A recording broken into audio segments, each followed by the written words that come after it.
No matter how you travel, it's good to have a plan. Some people plan every minute. No sleep, bus, museum, another museum. While others only plan to take it day by day. When it comes to your finances, a plan is just as important. You can count on Credit Karma to give you the insights you need to understand your options so you can take charge of your financial path and find your way to money. Explore how you can make financial progress with confidence today. Intuit Credit Karma. Karma you can count on.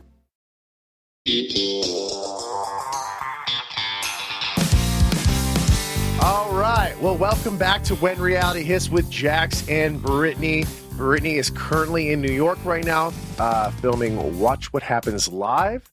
So I got my good buddy, fellow cast member, Danny Booko here.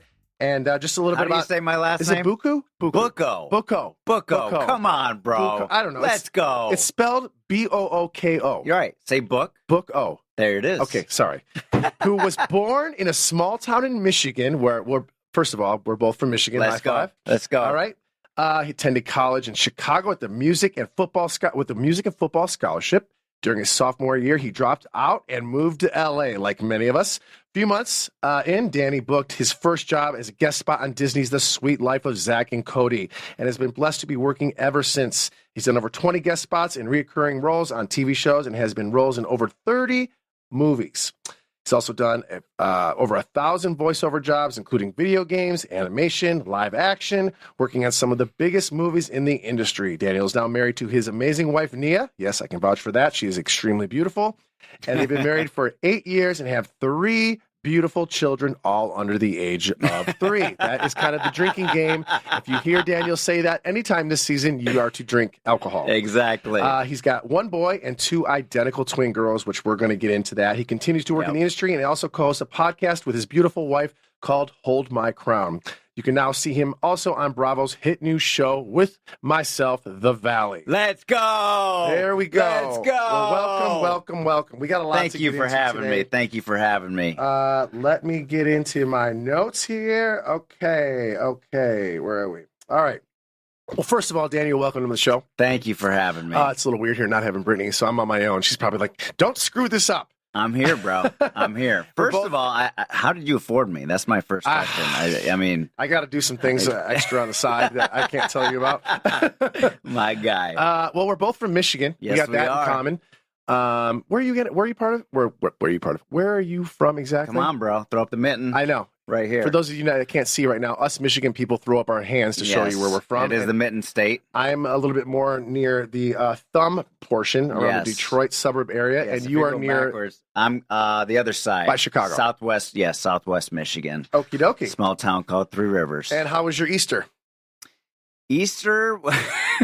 Well, supposed to wait a minute, time out. I'm going to back up a minute. You were supposed to spend Easter with me at Moon Shadows. Correct. And decided to cancel an hour before. Actually, not even that. Brittany and I were on our way, and I'm like, okay, so, just let you know, I got the reservations for 8. And she's like, well, I didn't tell you this, but Daniel and Nia decided to say they were sick.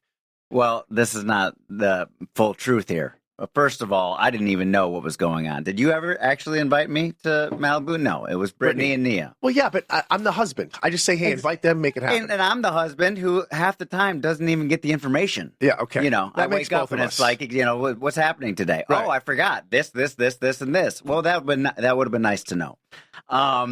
We have been a sick house for the last 3 weeks. So you were really sick. You didn't just cancel. We were really sick. Because you missed a really beautiful brunch. Not only did we have a great brunch, but Jeremy, Ariana's brother, proposed to his beautiful now fiance Rachel. Wow! And I got to be part of that. Wow!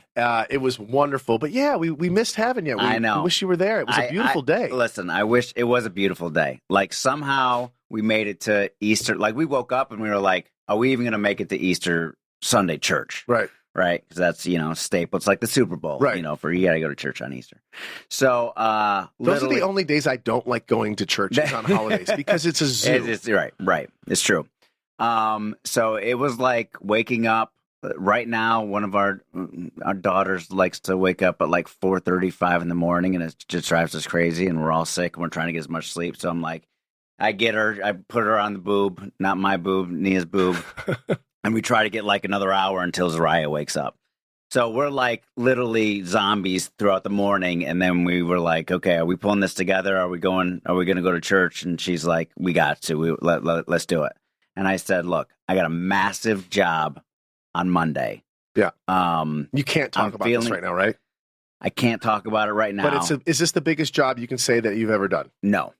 Oh, it's not? No. Okay. I've worked on one of the Because I know the job you told me, and in my eyes, that seems like the biggest job that I would ever do in my life. It's massive, but I've also worked on the Avenger movies, a lot of Marvel movies, Deadpool 1, Deadpool 2, Avengers Infinity War. Oh, okay. Iron Man 3. Okay. Worked on all those, doing voiceover stuff for that. Wait, hold on a second. So, you're talking about the Avengers, the Marvel Universe? Oh, yeah. I'm talking billions and billions of dollars. And that's probably one of the biggest things on TV, or I'm sorry, in the movies right now is Marvel. Right. So you are involved in that. Yes. Tell us about that. I do a lot of voiceover. And it really runs the gauntlet. I get hired to come in. So, for example, Iron Man is flying in the sky. Right. You hear a military guy, give him the coordinates to, where he needs to go, attack. Yeah. That's my voice.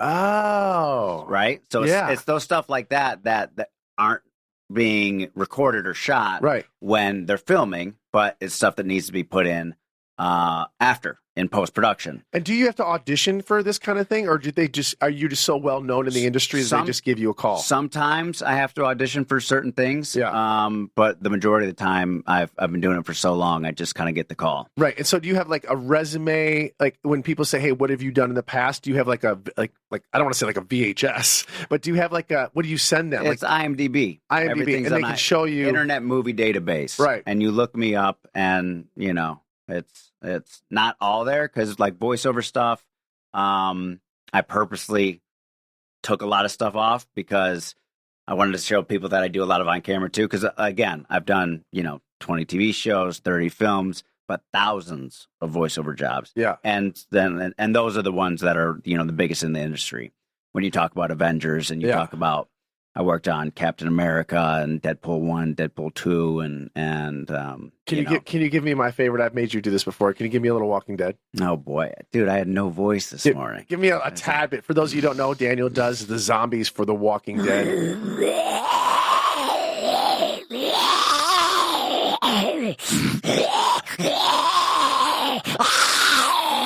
I love it.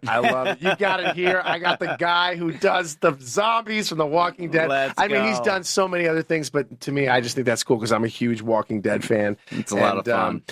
What's your favorite? Let me ask you this, your last question. What's your favorite voiceover that you've done that you just really enjoy doing, or do you have an attachment to, like a character that you really like, that you just kind of you feel like he's part of you? Or Man, I wouldn't say voiceover. I would say probably like my favorite acting, like as an artist, is in 1 year I got to do a lead role in a movie called Jersey Shore Shark Attack on the Sci-Fi Channel. And that same year I got to do a Western with Val Kilmer, and I was the lead outlaw in that. And it was called Wyatt Earp's Revenge. So in with Val Kilmer, who's on my favorite movie, Tombstone. I mean, are you kidding me? When I found that out, I was like, "Let's go!" So in 1 year, I went from playing my character's name was Paulie B. Yeah, and Guido Blowout, the hair, and then to riding horses. But that's the industry. Exactly. One day you're doing this, next thing you know, hey, I was on Sharknado. Okay. Right. I get it. Stassi and I were on Sharknado. Next thing you know, doing Vanderpump Rules. You never know what you're going to get in this town, exactly. Right? You never know. But for this, these were leads. Yeah. There's a little different. Yeah, these were leads, and like carrying these movies. But to go from playing that to playing that in the same year span, filming for months on both, was really, really cool. No, that's really cool. It felt like a really big achievement to be able to go from one spectrum to the next. Yeah, that's amazing, man. That's awesome. Really, really cool. Yeah, no, I had it a little under 5 on Sharknado. Just a little thing. That was my claim to fame, and it was a lot of fun. But hey, man, like again, that's just so cool. And thank you for sharing a lot with that with us. Yeah, for sure.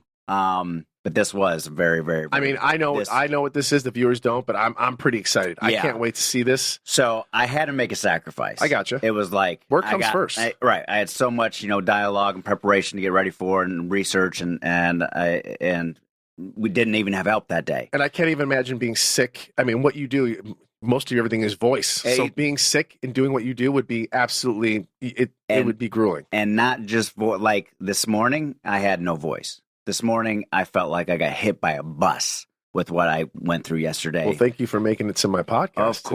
Of course. I'm a professional. I know how to get the ginger, lemon, honey, tea going, get the vocal warm-ups going, and we're here, baby. Let's go. I'm glad you're here. You like working on this project? Are you having fun with it? I'm having a lot of fun with it. Yeah. That's very cool. Yeah, it's one where they give you a lot of free reign. We're making up languages. Yeah. It's a lot of crazy fight efforts and Can we say exactly what you're doing on this? Or no? I am saying what I'm doing on it. Like, voice. It's all voiceover. Okay. This one actually is all animation. I've like I said, Avengers. I work on a lot of video games. Yeah, for those of you that don't understand, that don't live in Hollywood, voiceover acting, obviously thought like a lot of cartoons which I love, The Walking Dead. Daniel gets to do a lot of zombies. I got to do a lot of Walking Dead stuff and the spinoffs of that.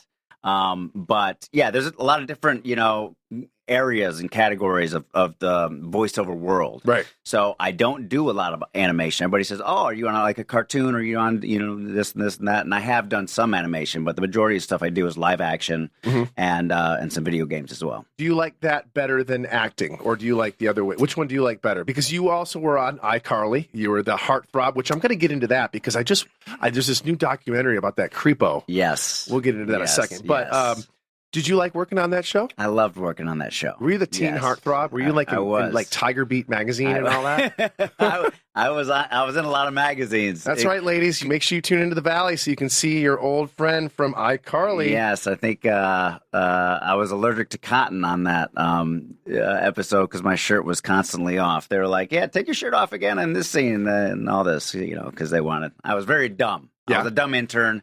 They kept me around because they thought I was hot. Now, if you don't mind me asking, just because I'm new into this documentary with this guy who were you ever around this person? Because I'm only asking this because it's a popular show. I know exactly what you're talking about. What's the guy's name? It's called Quiet on Set. Quiet on Set. It's Dan Schneider. Dan Schneider. There's also, I think, I have not watched it. Right. I know a lot of the actors that have come out and have said horrific things. Yeah. So I can't talk too much on it because I haven't actually, seen it. But it's sick. It's really sad. I started watching some of it and I actually fell asleep. But it was I only fell asleep because I was really tired. But it looked really like, holy hell! How did this happen? Yeah, I think Discovery is the one who Discovery picked it up. Yeah, and then, so did you ever see him around set? Oh yeah, every day. Oh really? Every day. Now is he I haven't finished watching the documentary. Is he still employed? I am not sure. I haven't worked on a Disney and Nickelodeon show in well over a decade. I'm surprised, like how you when we work with a company that somebody gets in trouble, you get like a letter in the mail. Do you want to be part of this lawsuit? Whether you have worked with him directly or indirectly. I'm curious. Did a lawyer send you something? I have not received anything. Interesting. I have not received. Have you seen the documentary? No. Oh, you haven't even watched it. I haven't. All right. Well, but I think it's a good thing that things are being brought to light. It's sick. It's the whole the Me Too movement that came out. Yeah. And look, man, things that are I don't understand. Done in the dark are going to come to the light at some point. So you better be ready to face the consequences. I just can't believe it didn't come out sooner. To be honest, that's Hollywood, man. That's Hollywood. Hush, hush, and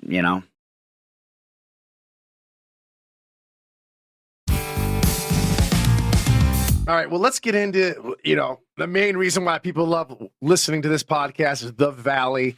This is your first season doing reality TV, yeah? Yes, it is. What are your thoughts so far? How are you liking it? Are you disliking it? Are you in the middle? Are you torn? You bamboozled me. Okay, first of all, again, we're going to go ahead out and throw another apology of me pantsing Daniel. No, I'm not talking about the pantsing. Oh. I'm talking pre. Oh. I'm talking pre. What do you mean? I went into this with how you explained it. It was, this is going to be a great time. I may have been a car salesman. You were a car salesman. A little bit. You were. You sold it very, very well. I could sell snow to an Eskimo. 100%. and hook, line, and sinker, you got me on the hook. Yeah. And I was like, this sounds like a blast. So I came in with very rose-colored glasses of, hey, this is going to be fun. We're going to be hanging out, cameras around. I'm not shy in front of a camera. We're going to be doing fun things, fun parties, get out of the house, get around, do some. Well, it's reality TV. You got to make it interesting. There's got to be conflict. There's got to be, scenarios. It can't be all just, rainbows and butterflies. 100%. I just don't watch a lot of reality TV. Right. So, and I didn't know much of, I understand now why you say I don't watch my old stuff. I never watch myself on TV. Exactly. And now you can maybe see now why. I can see. Because it's embarrassing and sometimes now I can see why. I always forget that there's cameras there and I just like to act like how I like to act. Right. And then I have to apologize for it later. Yeah. So, there was a lot of, it was back and forth, where we're going to do it, where we're not going to do it. And then it was like, hey, if I've been in the business for 20 years, I've done, on camera, off camera, behind the scenes, doing voiceover stuff, all that type. So it was like, you sold it very well. And for Nia, who doesn't act but hosts and things like that, but does a lot of stuff on social media. Right. We were like, hey, this could be, a great thing for her as well. And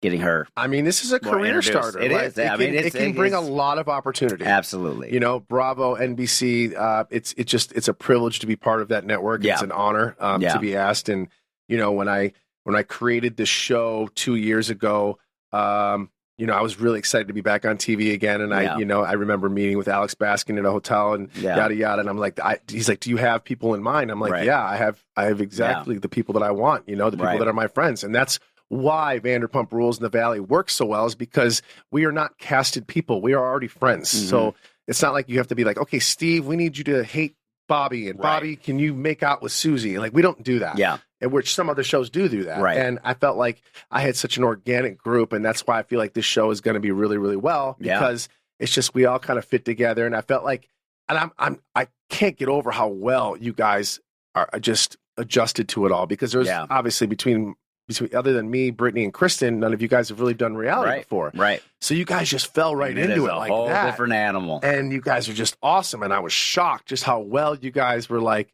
the cameras weren't making anybody nervous. I didn't think so much you, but there's other people like Jason and Janet who are not around cameras all the time. Who don't know how this all works. Right.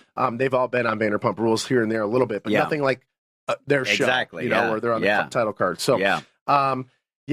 It's an exciting time. How's Nia adjusting to all of this? Like with the comments, and are you diving into the comments at all? A little bit. Don't go in those comment holes. I know. Because those are people from majority are from middle America who just are angry with their lives, and they like to just outburst on social media. Keyboard warriors, you know what I mean? Yeah, just keyboard warriors, man. Yeah, they just sit back there. And they're also the same people that will come up and ask you for a picture. Exactly. They'll sit there and be like, "Oh, that guy's an asshole," and then they'll be like, "Oh my god, can I get your picture?" Please, I'm your biggest fan. Oh yeah, it's the same people. So you can't take it. No, I know. And we knew that going in, and we were like, hey, look, we had just had, she just gave birth to our identical twin girls, Isabel and Zariah, 5 weeks prior. Yeah. When we started filming. So we were in the thick of it. I always say, and I've told this a long ago, it's when they stop talking about you in Hollywood, that's when you should worry. If they're talking about you, more power to it. Yeah. Power. Keep talking away. Yeah. When they stop, that's when you have a problem. There you go. I got a question. So, guys' night. Do you remember when we had guys' night, at the video arcade? Did I handle that wrong? Because I'm going back and forth with it, and I'm trying to be like, we're guys, we get over things, and it's like, whatever. And my situation was with Kristen bringing in Alex. I was like, listen, Alex has been my friend for almost 10 years. Right. And Kristen has dated a lot of guys that I know. Yeah. And I go, listen, if you want, and she wants me to include Luke in all of our functions, I have no problem doing that. But, okay, you have to understand that Alex is my friend. Right. So if you want Luke to be involved, I'm more than happy to have him involved, but you don't have to be buddy and do tummy tugs. Right. You just got to shake each other's hand and be like, what's up? How you doing? And that's it. Yeah. And I feel like we're all at the same age, or we're all at the age now where it's like, we're not 20-year-old girls where we're going to cry and be like, I don't like you and you don't like that. We're not, we can just get over it. I thought. Yeah, exactly. I think you live your life a certain type of way where you do. You're friends with a lot of your exes. My exes were in my wedding party. Exactly. That is not normal. That is not normal.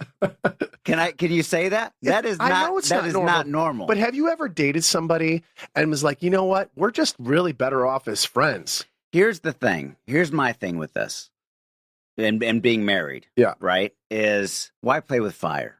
If I've been with this person, if I've been intimately, if I'm intimate with this person, obviously there was an attraction there at one point. Okay. Whether you feel like no longer that's there, whatever. See, I don't with any of my exes. Right. But who says that other person doesn't? Okay. So, when you get married, you say your vows. I am going to honor you. I'm going to protect you. And I feel like that's one way for Nia and I, we protect our marriage in that way. Anybody that we've ever had, either exes or had, physical contact, sexual contact, intimacy, blocked. Oh, just blocked. Just severed. Oh, okay. We just sever all ties because, look, nothing could come out of it. No. But why mess with it? Why play with fire at all? I agree. I agree. And that's just where I say, well, your thing is, it works for you. Guys. I know, but I know you say, I understand where you're coming from. Right. And I feel like we're all in different situations. Like Alex has moved on. He's got a girlfriend now that lives with him. He's very much in love. Luke's very much in love with Kristen. I just don't know why. Before everything's happened with me and Stassi, Bo and I are best friends. We hang out all the time. Like I said, Stassi was in my wedding. I had Rachel, another girl that I dated, who's now married. She was in my wedding. I guess I look at it a little differently. And I feel like after a certain amount of time, it's been over a decade, I feel like I don't even remember it anymore. Yeah. I can see what you're saying, though. I understand it. I just have a hard time processing. I honestly thought they could just break bread and be like, high five, bro. No, don't worry about it. I know you dated her. Cool. And just move on from it. It's not like we sit around and we talk about each other's relationships. We don't. Right. We don't do that. Right. So I was coming from a bigger place. Stupid. No, it's not stupid. I was coming from a place where I thought we've all grown. I know, but you got to think about the other side of it too, because here's the deal. All he's heard is what Kristen has said about Alex. Yeah, he's heard one side. Well, exactly. And that's not fair. Listen, that's how it is in every relationship, right? All you're going to hear is the one side, because that's the person that you're falling in love with or in love with or committing your life to. And if that person has said, hey, this person did this to me and this person, they're not going to say, he was the best ex-boyfriend I could have ever had. And I wish it would have worked, but there's just a couple things that, Okay. So with that, I don't want to be around this guy. So now he's hurt my wife, or he's hurt my girlfriend, or he's hurt my fiance. It takes two. Of course it does. I'm a firm believer that it takes two. It takes two. And we can agree on that. Okay. We can agree on that. But you're hearing, obviously. And now I look at it like, okay, he's not sleeping with Alex. He's sleeping with Kristen. And he's waking up with Kristen. So it's like, Well, now what I have to go back and I have to be like this. Well, Luke, now you can't get invited to a lot of guys' nights because I'm sorry, I do have allegiance to Alex because he's been my friend for so long. I'm not going to just cut him out of my life because because then first of all, Kristen's dated half of Hollywood. I'm gonna run out of friends soon. This is no like jab to Kristen. No. Hollywood's very small. We've dated a lot of people. Big time. But how am I supposed to invite Luke and make him feel a part of the group if Alex is always around and and it's not like it's just me, Alex, and Luke. There's 20 of us guys always around. Of course. So how do I I'll tell you how. And then Kristen's going to yell at me, how come you didn't invite Luke? Well, because Alex was there. Well, that's why you addressed the situation before it happens. I did. About 10 minutes prior. Exactly. 10 minutes before he walked in. Exactly. That needs to happen before. And your relationship with Kristen, you've known each other for forever. It would have been a nice heads up, even though she would have been like, absolutely, hell no. Do not do this. I guess. But you can say that's respectful. I guess agree to disagree. I guess. You were coming. I was coming from a good place. I think you just did it completely wrong. I guess so. Because like I said, with my situation with Stassi, I remember when I met Bo and everyone was like, "Isn't that weird?" I'm like, "No, it's not weird." I was like, "I'm gonna go buy him a beer." Then we started hanging out a lot, and the same thing with Rachel. I met her ex-boy, and I was like, "Hey, let's go grab a beer." I guess I just look at it differently. Yeah, that's all.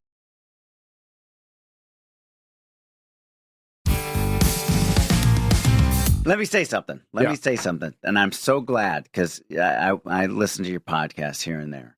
And I'm so glad Brittany brought this up a couple weeks ago because I saw it immediately when it happened. And I'm so surprised more people didn't bring this up. How does my butt crack taste? Because when you pantsed me, I have a still shot. No, I have a still shot of your nose. It was missing. Right there. Like, it's missing by not even less than an inch. It is this. It is in there. It's called karma. It is. You know what? It is. Yeah. Did you see this thing though? How Brock was telling me to do it. I did. So I have that. After I had a couple sodas, you know, I was trying to liven up this party a little bit. It was 1,000 degrees that day. People were irritated. I'm like, how can I get this party going? Exactly. And again, one more time, I am very sorry about that. But now to get into, come on, dude. It wasn't. I didn't care. Now I watched tonight's episode. Again, people are not going to see this till Thursday, but I watched tonight's episode, and it was a rough episode for many people. I think I only had like one scene, and I think I said the only thing I know about Capri is Capri Suns. That was one of my favorite lines, dude. I don't know. That was one of my favorite lines. It was about your hair's all disheveled. Yeah, you're coming out, and you're like, all I know about Capri is Capri Suns. Well, not only that, I was pissed off because I don't have linen in my closet. Exactly. Like linen. Dude, it was. I'm like, do they even make? Like, the last thing about linen, I'm thinking linen tablecloth. Like, oh my god! And can we figure this out? Can we just break this? Why Jesse's got to call it Capri every time? I know. It's Capri. It's Capri. We live in America, right? Okay, we don't say we're going to the Eiffel Tower, and no, we went and visited the Eiffel Tower. Okay. I 100%. I know. I agree with you. But that dinner was probably one of the most uncomfortable dinners that I've ever been a part of in my life. 100%. I kept my mouth shut. I think you and I were in the corner for most of it. Yes. I don't know if they caught a lot of that on the film, but you and I were kind of just like sitting in the corner, like, I'm just going to sit here and eat. Like, I didn't know what to do with my hand. You remember Talladega Nights of Ricky Bobby? Like, I didn't know what to do. Usually I'm involved. I don't know if you know this from Vanderpump Rules, but I'm usually 100% involved in all these arguments. This is my question I have for you and you can ask me the same question. What did you know going into the dinner? Nothing. Stop. Nothing. Because it's all hearsay. I know, but you're married to Brittany. Right. And Brittany had the conversation with she was there at girls' night. Now, do you know my wife? First of all, do you know me? My mouth is gigantic. Okay. I have a big mouth. So Brittany tells me what I need to know, usually about 5 minutes before we have to know something. It's just not worth it. And I agree with her. Do not tell me anything because I will tell somebody something. Okay. So noted. And not only that, I am petrified of the girls on Vanderpump and Valley because they're so witty and they're so quick and they're very good at arguing. Yeah. And I'm the most stock human ever. I'm always like, well, F you and you suck and this and that. Well, these girls are kind of come for your firstborn. Yeah. And they come at you. So we were in a room and I was just, Janet's going after Kristen and Kristen's going at, Jasmine. And then, Zach is pretty witty too. And they're just going at each other. And you can see me just going like this. Like, I was like, there's all this good food here. Me too. My head's down and I'm sulking and I don't know how to feel. And I'm like, they're yelling and I don't know what's going on. I really don't because, again, Brittany only tells me what I need to know. Right. So nothing more. So all this is coming out. A lot of he said, she said. And this is what I'm going to get to real quick. A problem with reality TV, which it's been happening on Vanderpump Rules for years, is that the group the people talk in circles, okay? Right. A lot of he said, she said. Yep. And the problem is they have to go to the source. Like, so if somebody if you said, hey, Jax said this, well, let's get Jax in the room. Exactly. Instead, what they do is they go around and play telephone. Yep. And then by the time it gets around, if you said ducks swim in the pond, by the time it gets on there, ducks are in the ocean flying. And that's what happens in reality TV. Yeah. Instead of going to the source, they go to everybody else first. Then they go to the source. Yeah. So then everything's escalated. The blood's already boiling and I think, all around. And there's a couple people on Vanderpump, and there's maybe one or two individuals on the Valley who tend to get backed in corners. And when they do that, they just spew. Yeah. Whether it's true or it's not. Right. I've done that before. Really?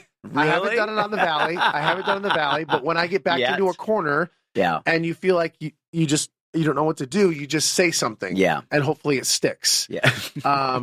in this case, this was a topic that I don't know why it got brought up. I don't know why it made such a thing. And I think it's an awful thing that we had to go back there again, considering the situation. Yeah. But, you know, how did you feel about it all? Horrified. Yeah. Horrified. When you went home, like, did you guys sit and talk about it? I mean, yeah. Oh, yeah, big time. And the next day. And the next day. And I mean, it was like, and for me, I knew nothing. Right. Same thing. Yeah. Like, the next day, I was telling Nia, why didn't you tell me? And she goes, at that point, I was inside crying with Zach. And I wasn't hearing what, you know, was being said and whatever. And then, you know, Zach yelled something that he didn't say anything or he didn't say that or whatever. She goes, I didn't even know literally what they were talking about. You know, I was like crying in a corner. Yeah. So she didn't tell me anything. So I'm having a great time, having some cocktails. This is some great food. That's why I was sitting with you at the table, which I don't think they showed it, that you and I were like literally the only ones just sitting at the table. Exactly. In fact, I think Jesse was even involved, and like everybody was involved in that. And I was like, the first time in my reality career, I was not involved in an argument. Yeah. And I can count one time, and that's the one time that I was not involved. I'm always involved in everything. I know you are. Whether I did it or not, I involved myself. Right. I was just like, I'm not going near this one. Yeah. I'm out of my element here. And also, people had such strong, you know, we have some strong willed individuals on this opinionated, in this hard-headed. group. Yes. And they were very adamant about getting their point across. I was Homer Simpson, the meme where he's got the beer and he's just like, you know, slowly tucks away into the bushes. That's exactly that was me. I'm like, I don't want any part of this. I mean, the editing was amazing. Just the facial expressions that were happening. Oh my God, I was like this. Exactly. I was so uncomfortable. And it was just such a beautiful night that they put together with the food. Why. And, you know, I know how much Jesse and Michelle spent on that party, and they wanted it to be beautiful. And I know. But, you know, typical reality TV fashion. Man. It goes awry. Some shots were fired. Some ugly words were said. And, that was rough. That was rough. I mean, how do you think your mental health, you know, through all this has been so far? I talk about mental health just because I feel like men don't talk about it enough. And I feel like the last 5 years, mental health has become a thing. Big time. I'm 44 years old. I grew up in a time where men really did not talk about their feelings. It was not, I don't want to say it was a shame. It was shameful, but it almost was. Like if you were upset about something or sad about something, I know growing up, you just didn't talk about it. You didn't cry. You didn't show emotions. You didn't ask for help. You just didn't do that. Like I said, I'm a mid to late 80s, 90s kid. Yeah. And men just didn't. You just sucked it up. Yeah. And I just remember my dad, don't shake it off. We don't talk about that. I never saw my dad cry or get emotional once. Never, not ever once. Yeah. And, I just feel like within the last 5 years that now it's been okay to talk about. Yeah. And especially being on reality TV, has your mental health, have you checked in with it? Has it affected you at all mentally? I mean, I only know that we're only in episode 2, but we did film the whole season. Does your mental health take effect in any of this?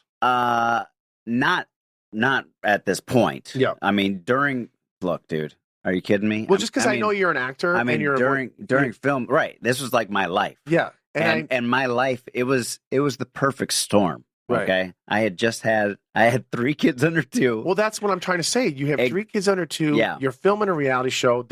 You already have enough shit in your life. Bro. Like, it's up here. It was the perfect storm. You don't have any more room for poop. Right. You don't. So now you're adding in other people's drama, other people's problems. And I know, like with my wife, she doesn't check out. She doesn't, when she punches in, she doesn't punch out. Yeah. She brings that shit home. Yeah. And if she's going through a hard time with her friends or whatever, she'll come home and talk about it. And now she's in a bad mood. And I'm kind of like, damn it. Like, what are these people putting my wife in a bad mood when I need her to be in a good mood for me because I need to talk to her. Right. Like, Yeah. And I feel like it's hard for us guys to express stuff like that. And it's hard to talk about. And I feel like I'm finally starting to realize, because I didn't know in the beginning, it's okay to not be okay. 100%. And I never really knew what that meant. Yeah. I really knew it. But I'm like, it's okay because we're just overwhelmed. Yeah. You know? And I feel like you got to talk it out, especially being on reality TV with all the different egos and emotions and personalities. And, like I said, the fact that you have 3 children and I have 1, and, I'm just trying to keep my marriage together right now. Yeah. Obviously, people know that I'm going through a separation. Yeah. And, just dealing with all that outside. Are you handling it okay? Yeah. I had a different upbringing. My dad was not the masculinity and the macho. It was okay. We like, come to me and tell me about how you're feeling. Yeah. Like, these are feelings. These are valid, and you need to get them out, and it's okay to get them out. I love, the saying that iron sharpens iron. So when guys can actually get vulnerable with one another, which is the opposite, it's the scariest thing, right? You don't want to talk about that. No. It's like, hey, you watched the game last night? Yeah, Let's have some beers. It's like, it was how uncomfortable. you doing? Well, how you really doing? Don't ask me how I'm really doing. Yeah, what are you talking fine, about, dude? I got to talk to my wife about, I'm not dealing with this stuff. Right. But the more you bury and bury and bury, it's not healthy. No, you know what I mean? It's literally like a cancer that can, eat you from the inside out. So I call it Febrezing the situation, because Febreze doesn't clean shit. It masks it for about 20 minutes, and 100%. Then it goes back to smelling again. 100%. So, I think it's great that we're in this culture right now that's bringing awareness to that, to show that it's okay to be okay, especially for men in this society. Men in marriages, men in relationships, and, with one another. I'm really glad that there's been a shift in that. Yeah, I think it's really healthy. In my opinion, too, I think a lot of people don't care about your mental health, and then until it turns to like anger, and then people just think you're a bad person. Yeah. Because it started somewhere, and then all of a sudden you're angry, but then people just think, oh, he's an angry individual, but no one ever checked in on that guy. Right. No one ever saw, Yeah, where did that come from? What's the root of it?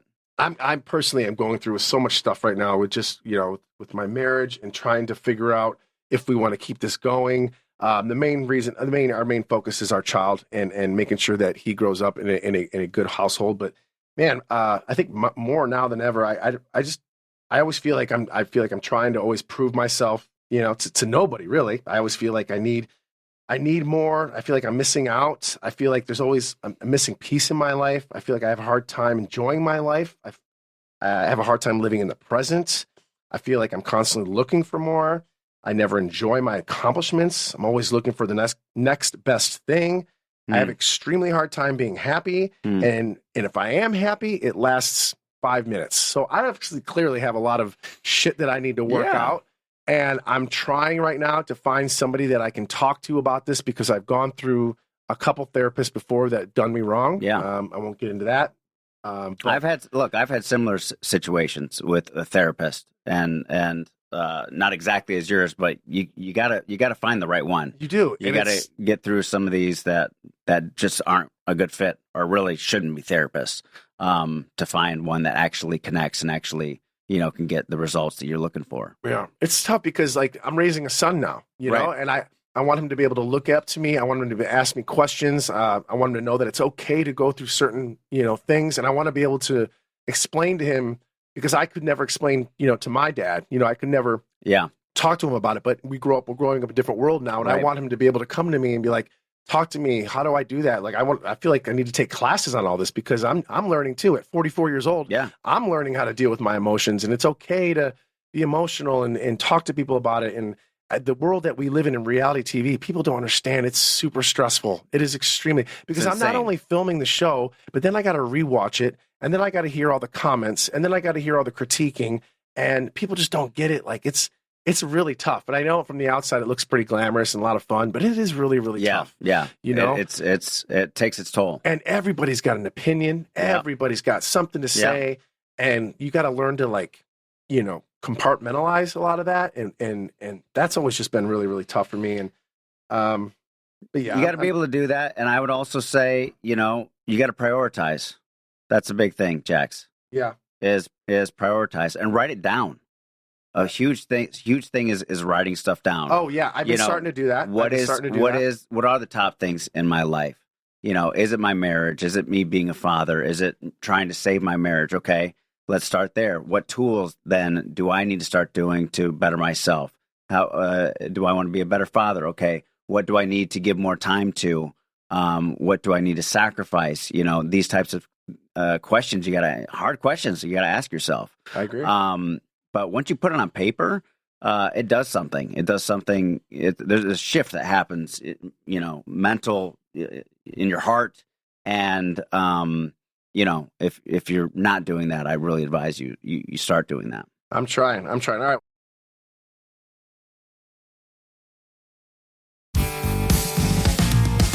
Let's shift here a little bit. Tell me a little bit about Nia. How did you meet her?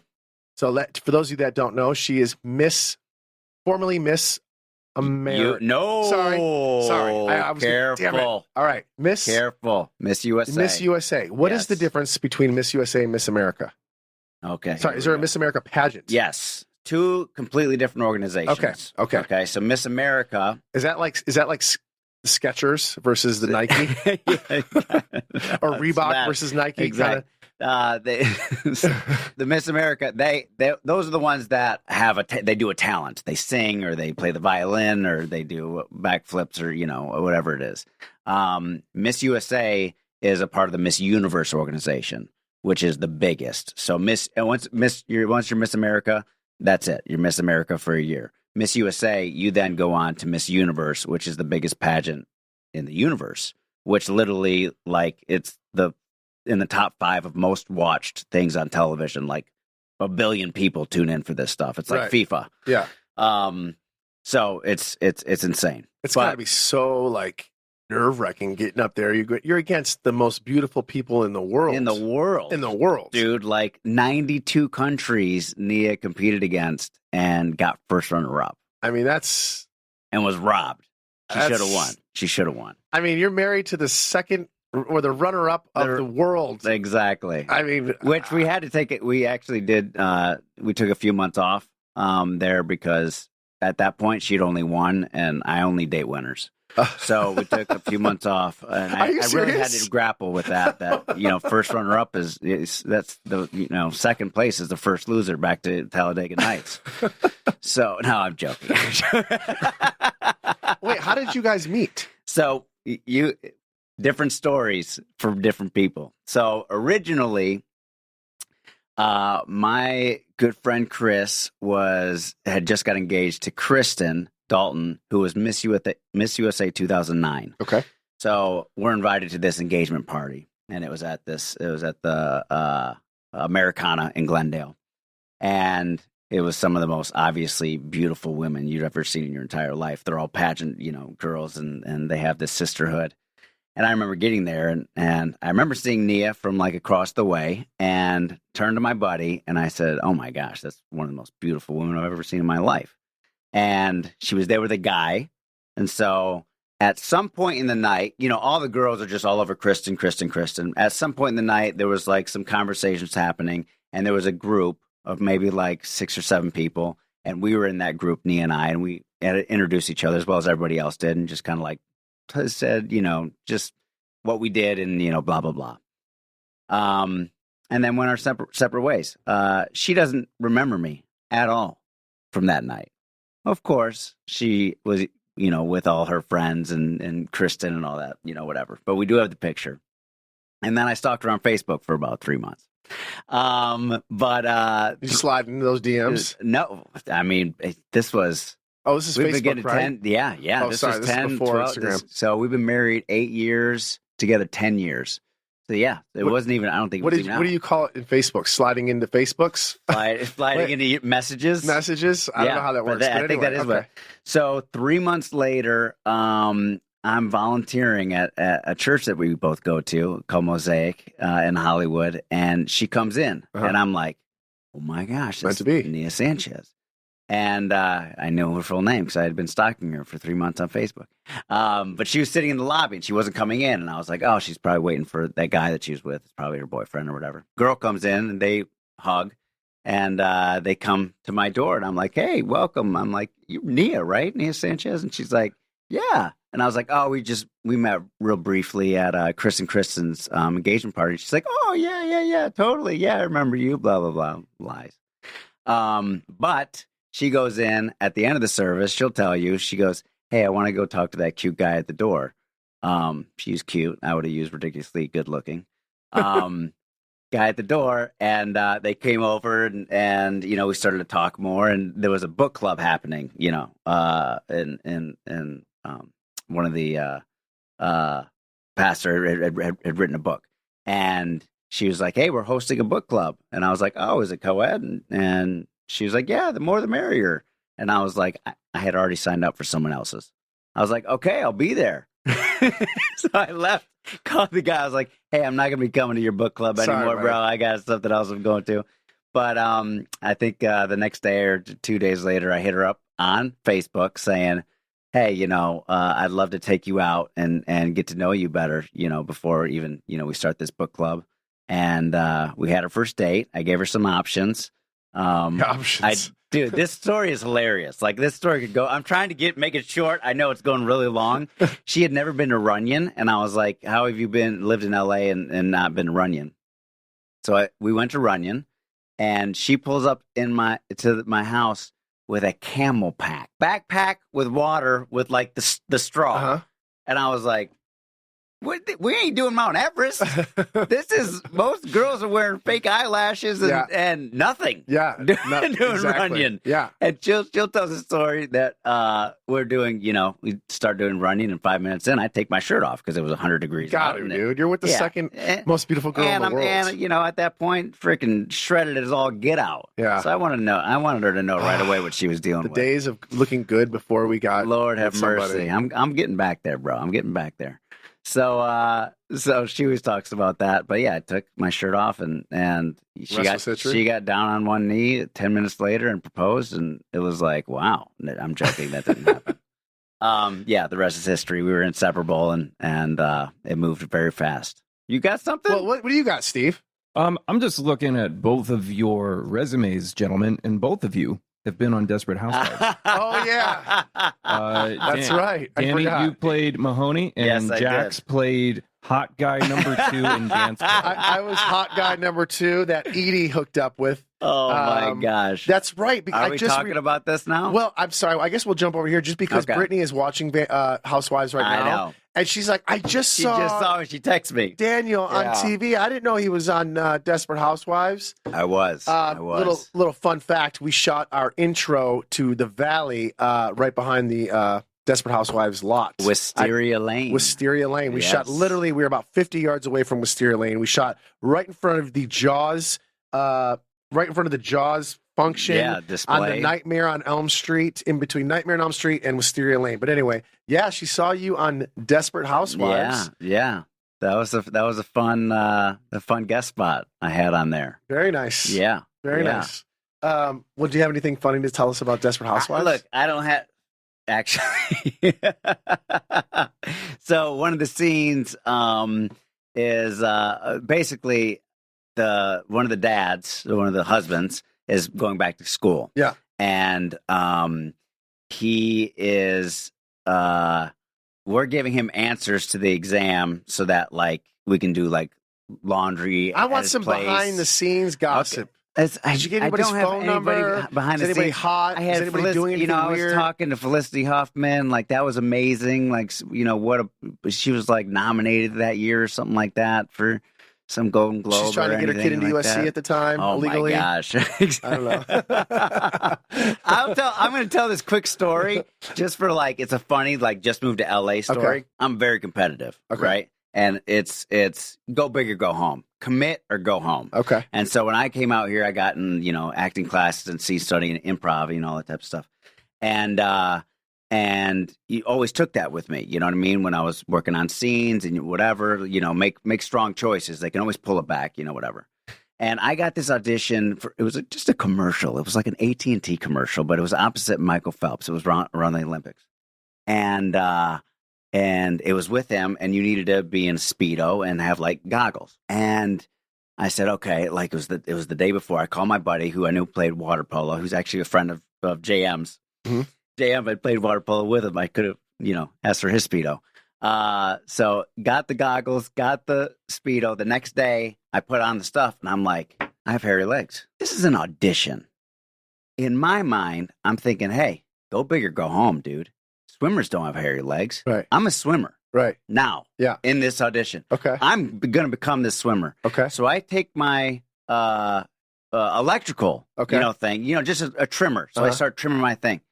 Not my thing, my legs. Yeah. My legs. Halfway through, the thing dies. Okay. And I'm like, oh my gosh. And I'm like now late. So I grab a Bic razor and I start shaving my legs.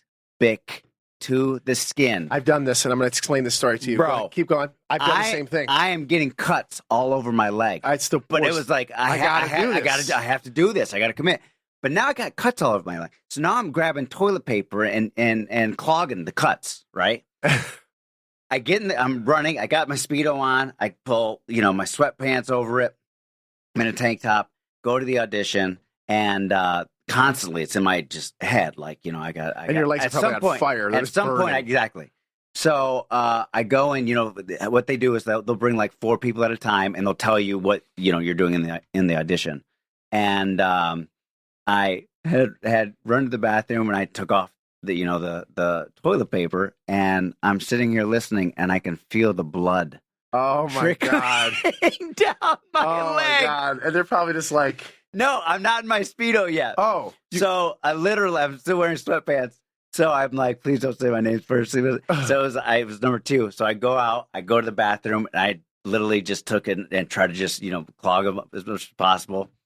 Went in, did the audition. I could feel the blood like coming out and like never looked down, just played it off. Yeah. And of course, never heard back. Dude, never heard anything. This is hilarious. I went through the same exact story. Stop. I did a Britney Spears music video in Miami. It was for the Toxic Hotel tour. Oh, my Same gosh. situation. I take my pants off, and they were like, you were supposed to shave your leg. I got the part. I already booked the part. I showed up, and they had to paint me in silver, and I was a statue, and I come to life. Gosh. Again, I don't know, Steve, Yes. you're going to put this in the thing. It's the Toxic Hotel tour. The Toxic Hotel tour. I'm a statue. She looks at me and gives me a kiss on the cheek, and I come to life. That's the whole thing. Yeah. Anyway, I take my pants off because I had to be in a Speedo as well because they're going to paint me head to toe in silver. Right. They're like, you were supposed to shave your legs. Didn't your agent tell me?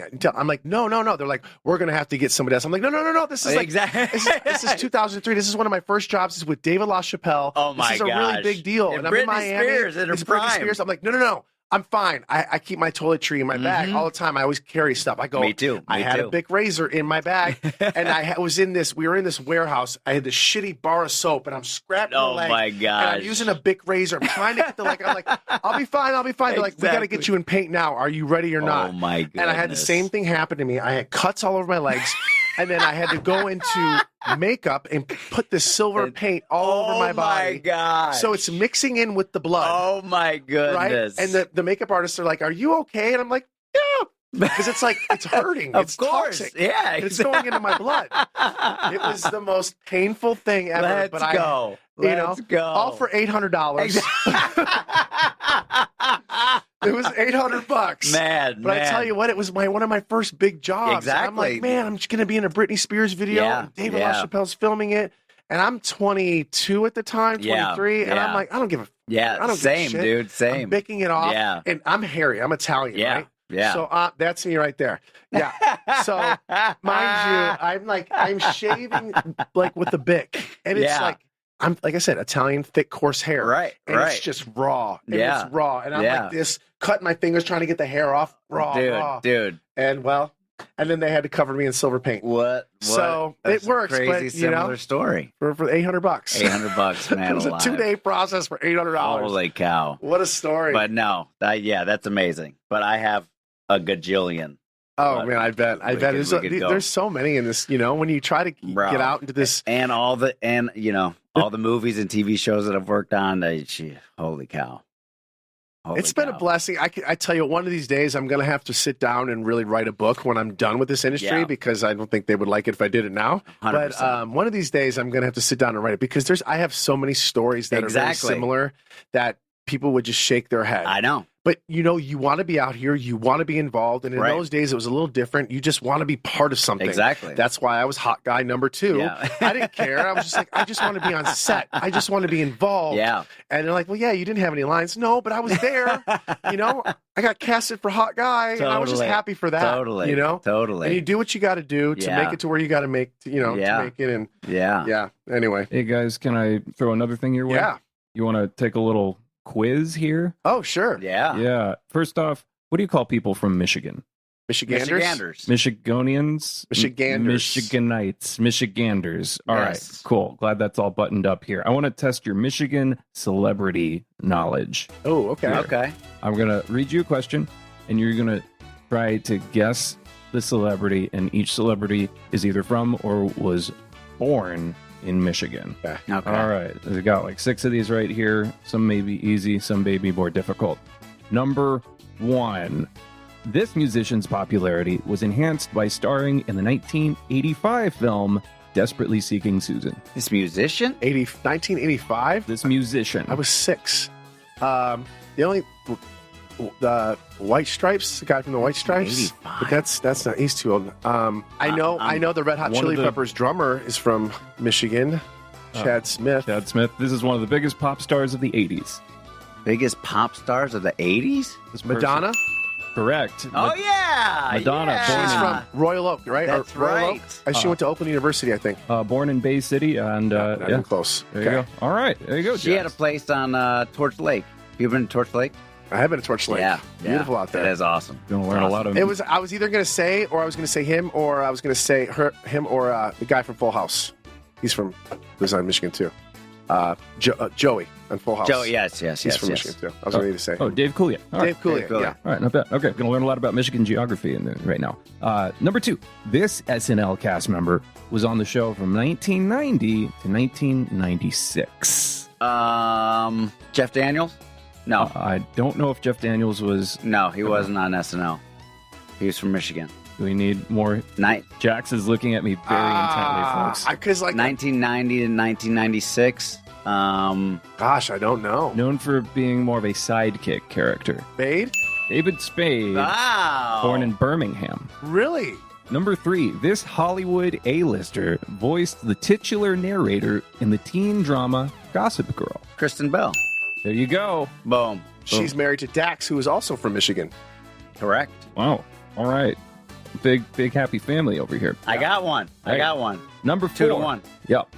This professional fighter made his Olympic debut in 1996. Like WW. Oh, like boxer? That falls under the category of fighter. Okay, so George Foreman. Frazier? Evander Holyfield.